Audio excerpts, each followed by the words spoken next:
नमस्कार दोस्तों, ये है आंसर राइटिंग प्रैक्टिस का लेक्चर नंबर 4। इसके हमने पहले 3 वीडियोस अपलोड कर दिए हैं। तीनों आपके चैनल पर पड़े हुए हैं, आप यहाँ पर उनको देख सकते हैं। हमारा आज का सवाल है जो टेम्परेचर का डिस्ट्रीब्यूशन है ओशियन में, उसके बारे में। सवाल कह रहा था, illustrate the vertical and latitudinal distribution of temperature in ocean water along with factors responsible for such a distribution। इसमें आपके सवाल के 3 पार्ट हैं। पहला, जो आपके ओशियन का पानी है उसका जो टेम्परेचर होता है वो वर्टिकली कैसे वैरी करता है, वो लैटिट्यूडनली मतलब कि वो हॉरिजॉन्टली कैसे वैरी करता है, वो हॉरिजॉन्टली कैसे वैरी करता है। पहला पॉइंट तो हो गया कि वर्टिकली कैसे वैरी करता है, दूसरा पॉइंट हो गया आपका हॉरिजॉन्टली कैसे वैरी करता है। तीसरा, और ये जो वेरिएशन हो रहा है आपके समुद्र के पानी के टेम्परेचर में, उसके पीछे कौन कौन से कारक जिम्मेदार हैं। तो ये हो गया इस सवाल का तीसरा पार्ट। क्लियर है? तो इस क्वेश्चन के 3 पार्ट हैं जिसका आंसर आपको देना है। कौन कौन सा? जो ऊर्ध्वाधर विस्तार है, जो अक्षांशीय वितरण है, दोनों के बारे में बताना है, और इस वितरण के क्या क्या कारण है, क्या कारक जिम्मेदार हैं आपको उसके बारे में बताना है। ठीक है, तो ये तो हो गया आपका बॉडी का पहला पार्ट, दूसरा पार्ट और बॉडी का तीसरा पार्ट, मतलब कि वर्टिकली, हॉरिजॉन्टल डिस्ट्रीब्यूशन और फैक्टर रिस्पॉन्सिबल। इंट्रो में आप क्या लिखेंगे? इंट्रो में आप लिख सकते हैं कि आखिर जो आपका ओशियन वाटर है, ओशियन वाटर का जो टेम्परेचर है इसको हीट कहाँ से मिलता है। ओशियन के वाटर को हीट मिलता है 2 जगह से। पहला, जो सूर्य का जो ताप है, सूर्य का जो ताप है, इंसोलेशन कहते हैं उसको, क्या कहते हैं इसको? इंसोलेशन कहते हैं उसको, वो। दूसरा है जो हीट है, heat from the earth, heat from the earth surface. ठीक है, जो समुद्र का जो नीचे का सरफेस है वो छुआ रहा है आपके पृथ्वी से, और पृथ्वी नीचे पर गहराई पे जाने पे जैसे गर्म होती है ना। आपका जो मिड ओशियनिक रिज है वहाँ पर भी तो ज्वालामुखी फटता है। तो वो सब भी एक कारक हैं जो कंट्रीब्यूट करते हैं ओशन के टेम्परेचर, मगर जो मेन कारक है वो है इंसोलेशन। इसी के कारण टेम्परेचर वेरी करता है। इसका जो प्रभाव है हीट फ्रॉम द अर्थ है ये काफ़ी कम होता है, नेग्लिजिबल होता है। तो ये आपने बता दिया आपके इंट्रो में। अब चलते हैं अपना जो आंसर है उसका बॉडी पर। जो वर्टिकल डिस्ट्रीब्यूशन है पहले हम लोग उसको देखते हैं। देखो यहाँ पर जो आपका वर्टिकल डिस्ट्रीब्यूशन है उसमें ऊपर से नीचे जाने पर, सतह से गहराई में जाने पर जो टेम्परेचर है वो डिक्रीज होता है। क्यों सर? क्योंकि सतह पर जो सूर्य का ताप है ज़्यादा पड़ता है, रोशनी पड़ती है, पानी यहाँ पर गर्म होता है, और ये जो गर्म पानी है ना वो ज़्यादा गहराई तक नहीं जा पाता। इसीलिए जो डेप्थ का ओशियन है, गहराई का जो ओशियन है उसका टेम्परेचर काफ़ी लो होता है। अब कैसे लो होता है सर? देखो, जब आप हैं ट्रॉपिक्स में और मिड लैटिट्यूड में, मतलब कि आप, ये इक्वेटर हो गया 0 डिग्री, ये आपका हो गया ट्रॉपिक ऑफ कैंसर, ये हो गया आपका ट्रॉपिक ऑफ कैप्रिकॉर्न। तो ये जो पूरा एरिया है यहाँ पर आपको मिलता है ओशियन वाटर का 3 लेयर। सबसे जो टॉप का लेयर है यहाँ पर वाटर काफ़ी गर्म होता है और इसका तापमान होगा 20 डिग्री से 25 डिग्री सेल्सियस के आसपास। ठीक है, कितना होगा? इसका तापमान जो होगा वो होगा 20 से 25 डिग्री सेल्सियस के आसपास। जब इसके और नीचे जाएंगे तो आपको मिलेगा सेकेंड लेयर। इस लेयर को बोलते हैं थर्मोक्लाइन लेयर। क्या बोलते हैं? इसको हम बोलते हैं थर्मोक्लाइन लेयर। ये आपका सेकेंड लेयर है, ये आपका फर्स्ट लेयर है। जो थर्मोक्लाइन लेयर होता है ना वो ऑब्वियस है कि पहला लेयर के नीचे होगा, है ना।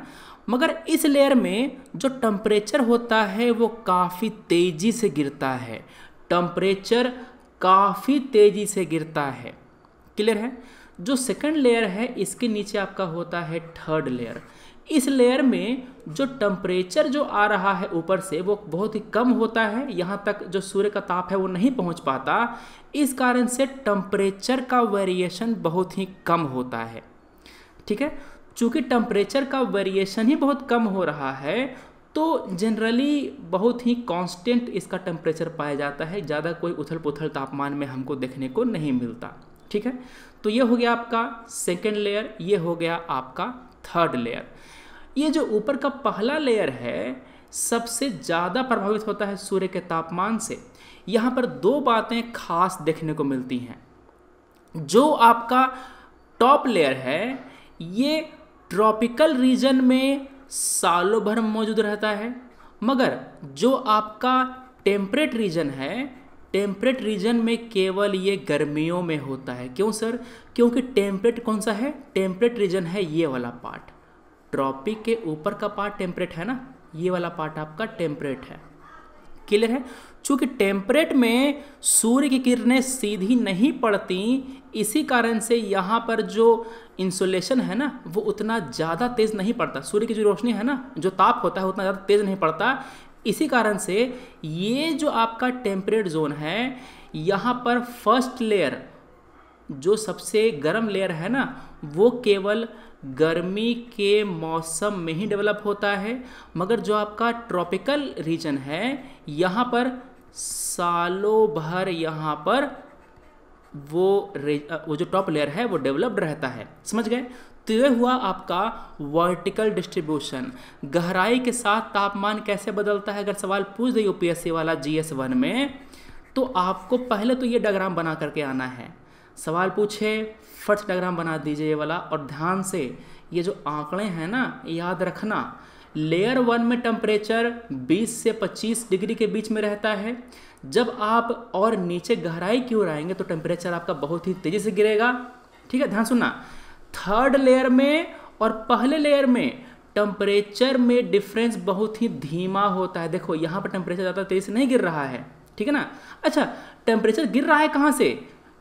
यहाँ पर मान लो कि आपका 22 है या 23 है, यहाँ से आ गया आपका यहाँ पर, मतलब मान लो कि यहाँ पर 6 है ना। तो फर्स्ट लेयर में टेम्परेचर आपका बहुत ही कम वेरी कर रहा है और सेकंड लेयर में काफ़ी ज़्यादा वेरी कर गया है, ठीक है, और थर्ड लेयर में तो वेरी कर ही नहीं रहा है। समझ रहे बात? आप ये गहराई देख करके मत सोचिए कि यहाँ पर टेम्परेचर यहाँ से यहाँ आ गया। टेम्परेचर आपके एक्स एक्सिस पर है, समझ रहे हो ना। तो अगर यहाँ से यहाँ आएगा तो हम कहेंगे टेम्परेचर में आपका डिफरेंस आ रहा है। समझ रहे बात? अगर हम नीचे की ओर जाएंगे ना तो ये गहराई बढ़ रही है। एक्सिस को ध्यान से समझिएगा, एक्स एक्सिस पर है आपका टेम्परेचर, वाई पर है आपकी गहराई। तो ये हो गया आपका वर्टिकल डिस्ट्रीब्यूशन। अब हम आते हैं हॉरिजॉन्टल वाले पे। देखो वर्टिकली क्या होता है, इक्वेटर पे क्या होता है, टेम्परेट में क्या होता है, और आपका जो पोलर क्षेत्र है वहाँ पर क्या होता है, यहाँ पर आपको मैप के ज़रिए बता दिया गया है। जो टॉप मोस्ट लेयर है 500 मीटर मोटा होता है, 20 से 25 डिग्री टेम्परेचर होता है इसका, और ये ट्रॉपिक्स में सालों भर मौजूद रहता है, मगर मिड लेटीट्यूड में ये केवल गर्मियों में डेवलप करता है। जो सेकंड लेयर होता है उसकी गहराई भी 500 मीटर ही मोटी होती है, और थर्ड लेयर जो होता है वो नीचे होता है सेकंड लेयर के। सिंपल बात है, ठीक है ना। चलो अगला हमारा है हॉरिजॉन्टल डिस्ट्रीब्यूशन। जो एवरेज टेम्परेचर होता है सरफेस वाटर का वो होता है 27 डिग्री सेल्सियस, और ये टेम्परेचर गिरेगा जब आप इक्वेटर से पोल की तरफ जाएंगे। अगर आप विषुवत रेखा से पोल की ओर जाओगे तो सरफेस का जो टेम्परेचर है गिरेगा कि बढ़ेगा? गिरेगा ना, क्योंकि यहाँ पर सूर्य का जो ताप है वो काफ़ी ज़्यादा है, तो यहाँ पर टेम्परेचर हाई होगा। जैसे से आप पोल की तरफ जाएंगे जो सूर्य का जो तापमान है वो धीरे धीरे घटता जाएगा, मतलब कि जो आता है ऊपर से इंसुलेशन धीरे धीरे घटता जाएगा, इंटेंसिटी घटती जाएगी, और यहाँ पर आता है टेम्परेचर आपका काफ़ी लो हो जाएगा। सो तापमान डिक्रीजेस फ्रॉम विषुवत रेखा to pole. Rate of decrease कितना होता है सर? अगर आपका टेम्परेचर डिक्रीज कर रहा है तो वो किस रेट से गिरता है? वो रेट होता है आधा डिग्री पर लैटिट्यूड, आधा डिग्री पर लैटिट्यूड। जो लेटा हुआ है ना इसको बोलते हैं लैटिट्यूड। क्या बोलते हैं इसको? लैटिट्यूड। जो खड़ा होता है, जो लंबा है, उसको बोलते हैं लॉन्गिट्यूड। कोई दिक्कत है यहाँ पे? तो जब आप यहाँ से यहाँ जाएंगे तो आपका आधा डिग्री हो गया, यहाँ से यहाँ जाएंगे तो आपका आधा डिग्री आपका टेम्परेचर और गिर जाएगा। जो आपका नॉर्दर्न हेमिस्फेयर का समुद्र है वहाँ पर तापमान ज़्यादा होता है साउदर्न हेमिस्फेयर के मुकाबले। क्यों सर, ऐसा क्यों है? क्योंकि पृथ्वी का जो नॉर्दर्न भाग है, उत्तरी गोलार्ध है, उत्तरी वाले में जो ज़मीन है वो ज़्यादा है। अब ज़मीन गर्म जल्दी होता है और ज़मीन से छुआ हुआ जो आपका पानी है वो जल्दी गर्म होता है, ज़्यादा गर्म होता है। इसी कारण से जो नॉर्दर्न हेमिस्फेयर है वहाँ पर टेम्परेचर हाई होता है साउदर्न का जो टेम्परेचर है ना उसके मुकाबले। क्यों सर? साउदर्न वाले में ज़मीन की कमी पाई जाती है और यहाँ पर मिक्सिंग काफ़ी अच्छी होती है वाटर की, वहाँ पर टेम्परेचर उतना ज़्यादा नहीं होता। क्लियर है? अब जो आपका हॉरिजॉन्टली टेम्परेचर है ना वो दिखाते हैं आइसोथर्मल लाइन से। ये क्या होता है? आइसोथर्मल लाइन वो लाइन होते हैं जो समान टेम्परेचर वाले जगह को जोड़ता है। फॉर एग्जांपल मान लो कि आपका पृथ्वी है, यहाँ पर टेम्परेचर है 14 डिग्री, ठीक है, यहाँ पर टेम्परेचर है 15 डिग्री, यहाँ पर टेम्परेचर है 14 डिग्री, यहाँ पर टेम्परेचर है आपका 14 डिग्री, ठीक है, यहाँ टेम्परेचर आपका है 16 डिग्री, यहाँ टेम्परेचर आपका है 16 डिग्री, यहाँ टेम्परेचर आपका 16 डिग्री। तो ये जो आपका लाइन जो जोड़ेगा ना, ये वाली लाइन, इसको क्या बोलते हैं? इसको हम कहते हैं आइसोथर्मल। ये जो लाइन है सेम टेम्परेचर वाले एरिया को जो जोड़ रहा है ना, इसको हम क्या कहते हैं? आइसोथर्मल। क्लियर है? कोई दिक्कत है? एक बात और, जब आपका ये जो लाइन है ना, लाइन अगर आपका ज़्यादा नज़दीक रहे तो आपको ये समझना चाहिए कि जो टेम्परेचर का डिफरेंस है ना वो काफ़ी ज़्यादा तेज़ी से वेरी कर रहा है। तो ये हो गया हमारा अभी तक अपने सवाल का पार्ट नंबर 1 और पार्ट नंबर 2। सवाल का जो पार्ट नंबर 3 है वहाँ पूछ रहा था कारक, कौन कौन से कारक जिम्मेदार हैं टेम्परेचर के इस वितरण के पीछे। पहला कारक है लैटिट्यूड। अगर लैटिट्यूड लो होगा तो टेम्परेचर हाई होगा, लैटिट्यूड अगर हाई होगा तो टेम्परेचर आपका लो होगा, सिंपल। अगर आप इक्वेटर के नज़दीक हैं तो टेम्परेचर हाई होगा, अगर आप पोल के नज़दीक हैं तो टेम्परेचर आपका लो होगा। समझ गए बात? तो जब आप इक्वेटर से पोल की तरफ जाएंगे तो टेम्परेचर आपका डिक्रीज करेगा, क्योंकि जो इंसुलेशन है वो डिक्रीज कर रहा है जब आप विषुवत रेखा से पोल की तरफ जा रहे हैं। तो दूसरा कारक है unequal distribution of land and water. जो ज़मीन है और पानी है उसका असमान वितरण। जो नॉर्दर्न हेमिस्फेयर है यहाँ पर लैंड ज़्यादा है, जो साउदर्न हेमिस्फेयर है वहाँ पर लैंड कम है। तो चूंकि नॉर्दर्न में लैंड ज़्यादा है तो वहाँ पर ओशन का तापमान ज़्यादा होगा। सेम ये वाला कारण देखा ना आपने, जो वहाँ पर लैंड है वो ज़्यादा है आपके नॉर्दर्न में, इसीलिए वहाँ पर टेम्परेचर ओशन का ज़्यादा है। समझ गए? अगला कारक है प्रिवेलिंग विंड। जो उस जगह पर हवा चल रही होती है, ट्रेड विंड होता है, आपके वेस्टरलाई होते हैं, वो सब। मान लो कि हवा चल रही है ज़मीन से पानी की तरफ, ज़मीन से ओशियन की तरफ, तो होगा क्या? देखो, मान लो कि यहाँ से हवा चल रही है ओशियन की तरफ, तो आपका जो पानी है ना उसको बहा करके दूर ले जाएगा। समझ रहे बात? जो आपका ये पानी है इसको बहा करके कोस्ट से दूर ले गया, यहाँ पर फिर अपवेलिंग होगा। क्या होगा? यहाँ पर अपवेलिंग होगी। ज़मीन के भीतर का जो ठंडा पानी है ना, ठंडा पानी ऊपर की ओर आएगा, उसको बोलते हैं अपवेलिंग ऑफ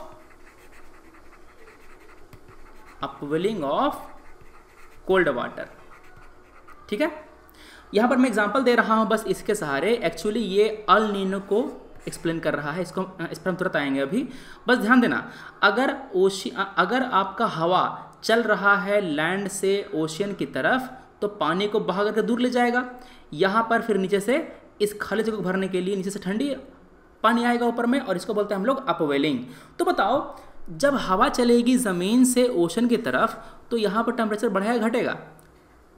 टी यहाँ पर लो होगा, है ना, तापमान यहाँ पर कम जाएगा। अब ये बताओ, अगर उल्टा होता, अगर हवा चल रही होती समुद्र से ज़मीन की ओर, जैसे कि यहाँ पे समुद्र से ज़मीन की ओर हवा चल रही होती, तो क्या होता? यहाँ पर आपका जो पानी है आकर के यहाँ जमा हो जाता और यहाँ पर गर्मी बढ़ जाती, टेम्परेचर यहाँ पर हाई हो जाता। समझ गए? तो ये होता है प्रिवेलिंग विंड का कमाल। ये जो आप देख रहे हैं ये आपका एग्जाम्पल है अल नीनो का। एक्चुअली होता क्या है, अल नीनो के समय में जो ट्रेड विंड है ना, ट्रेड विंड जो है वो काफ़ी वीक हो जाता है। क्या होता है, ट्रेड विंड आपका काफ़ी वीक हो जाता है। इसी कारण से जो आपका पेरू है, यहाँ पर एक कंट्री है जिसका नाम है पेरू, पेरू के तट पर जो टेम्परेचर है ओशन वाटर का वो बढ़ने लगता है। समझ गए, पेरुवियन कोस्ट पर टेम्परेचर बढ़ने लगता है, इसको हम बोलते हैं अल नीनो की घटना। समझ गए। तो ये आपके हैं 3 कारक, latitude, distribution of land and water, prevailing wind. चौथे पर आते हैं, चौथा आपका है ओशियन करंट। अगर ओशियन करंट आपका वार्म है तो उस वहाँ पर तापमान आपका बढ़ेगा, सिंपल सी बात है। अगर आपका ओशियन करंट कोल्ड करंट है तो तापमान आपका वहाँ पर घटेगा। जैसे कि आपका जो गल्फ स्ट्रीम है ना, गल्फ स्ट्रीम के कारण जो नॉर्दर्न अमेरिका का जो ईस्टर्न कोस्ट है ना, अरे ये वाला पार्ट देखो, दिखाता हूँ, यहाँ पे ये जो पार्ट है ना, ये इसका ईस्टर्न कोस्ट है। ये नॉर्दर्न अमेरिका है गुरु, याद रखना। ये आपका साउदर्न अमेरिका है, ये नॉर्दर्न अमेरिका, ये साउदर्न अमेरिका। यहाँ पर आपका बहता है गल्फ स्ट्रीम, इसी कारण से यहाँ पर आपका जो तापमान होता है वो ज़्यादा होता है। अगला जो हमारा कारक है वो है इनक्लोज्ड सी। मान लो कि कोई ऐसा जगह है जहाँ पर कोई ऐसा कोई सागर है जो कि घिरा हुआ हो, जहाँ पर इंट्रैक्शन काफ़ी कम हो, मतलब यहाँ पर नदियाँ कम गिरती हों, बाहर से पानी कम आता हो। तो ऐसा इनक्लोज्ड सी अगर लो लैटिट्यूड में है, मतलब कि अगर वो इक्वेटर के नज़दीक होता है तो वहाँ पर टेम्परेचर ज़्यादा होगा। क्यों सर? क्योंकि इसका पानी पहले से गर्म होगा और इस गर्म पानी में कोई ठंडा पानी नहीं मिल रहा है नदी वाला, तो यहाँ पर गर्मी का गर्मी ही रह जाएगा। मगर यही वाला सागर अगर हाई लैटिट्यूड पर होता, अगर ये पोल के नज़दीक होता तो इसका टेम्परेचर लो होता। ठीक है ना। इसमें चूंकि बाहर से कोई पानी नहीं मिल रहा है तो इस लो टेम्परेचर को हाई करने वाला कोई नहीं है, समझ रहे हो। तो हाई टेम्परेचर में इस इनक्लोज्ड सी का वाटर का टेम्परेचर लो होगा और लो लैटिट्यूड में इसका टेम्परेचर हाई होगा। यहाँ पर बहुत सारे फैक्ट हैं, बहुत सारी चीज़ें हैं। वीडियो को कम से कम आपको 2 बार 3 बार देखना पड़ेगा टॉपिक को समझने के लिए। हाँ, कॉन्सेप्ट थोड़ा सा डिफ़िकल्ट है मगर असंभव नहीं है, हम समझेंगे आराम से, कोई दिक्कत नहीं है। छोटा सा वीडियो है, इसको आप 2 बार 3 बार देख सकते हैं। समझिए आपके क्या कह रहे हैं हम लोग, इसका नोट्स आप बनाते चलिए। क्लियर है। तो ये थे आपके मेन कारक जो जिम्मेदार हैं टेम्परेचर डिस्ट्रीब्यूशन के पीछे। कुछ और हैं, इंसुलेशन। अगर इंसुलेशन हाई हो गया तो टेम्परेचर बढ़ जाएगा। अगर हीट लॉस हाई हो गया तो क्या होगा, टेम्परेचर घट जाएगा। अल्बेडो अगर हाई हो गया मतलब आपका रिफ्लेक्शन ज़्यादा हो रहा है, टेम्परेचर आपका घट जाएगा। क्लियर है। जो सी सरफेस है इसका जो फिजिकल प्रॉपर्टी है ना वो भी इन्फ्लुएंस करता है ओशन टेम्परेचर को। Presence of submarine ridges and sills, shape of the ocean, ये सभी चीज़ें आपका इम्पैक्ट करता है ओशियन के टेम्परेचर को। क्लियर है। तो ये थे आपके मोटे मोटे कारक। अब इतने सारे कारक में से आपको 3 4 या 5 6 तो याद रहेंगे ही, तो आप मतलब कि वहाँ पर 4 5 वहाँ पर लिख करके आ जाइएगा, आपको बहुत ही अच्छे मार्क्स मिलेंगे। अगर डायग्राम बना पाएँ ज्योग्राफी में तो बहुत ही बेहतरीन हो जाएगा। तो हमने यहाँ पर समझा क्या क्या, हमने यहाँ पर समझा है कि जो ओशियन का जो वाटर है इसका तापमान का जो वर्टिकल डिस्ट्रीब्यूशन है कैसा होता है, जो आपका हॉरिजॉन्टल डिस्ट्रीब्यूशन होता है वो कैसा होता है और कौन कौन से कारक जिम्मेदार हैं उसके पीछे।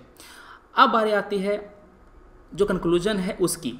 यहाँ पर कुछ खास कंक्लूजन आपके लिए बचा नहीं है, बस आप यहीं तक जो कारक हैं उसको लिख करके छोड़ सकते हैं। यहाँ पर आपको कंक्लूजन देने की ज़रूरत नहीं है, इतने में आपका काम हो जाएगा। ठीक है दोस्तों, तो ये हुई बातें। वीडियो अगर आपको अच्छा लगे तो इसको लाइक कीजिएगा, वो तो करेंगे ही आप। इसको शेयर कीजिए दोस्तों के साथ, अपने बांटिए, बोलिए कि हाँ यहाँ पर हम लोग पढ़ते हैं, उसको आंसर राइटिंग प्रैक्टिस करते हैं, फैलाइए, थोड़ा सा व्यूज़ आएंगे, अच्छा लगेगा। ठीक है, चलिए मिलते हैं हम लोग अपने अगले वीडियो में। Thanks for watching, take care, जय हिंद।